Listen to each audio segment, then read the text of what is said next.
A storm, a broken appliance, or a failed roof can flood your home in minutes. Once the water is in, every room it touches is at risk. Whatever caused it, storm water, a burst appliance line, or a leaking roof, the response has to move fast to limit what you lose.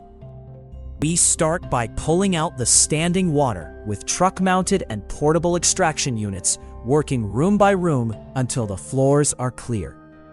For heavier flooding, submersible pumps clear the bulk of the water so we can get in, assess the damage underneath, and start drying it out. After extraction, we dry your home completely with air movers and dehumidifiers before repairs begin, because flooring and drywall installed over damp material never lasts.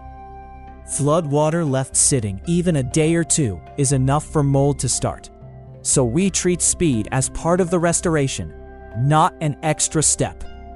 If your home has flooded, do not wait for it to dry on its own. Call Water Damage Restoration Dallas at 469-804-9910.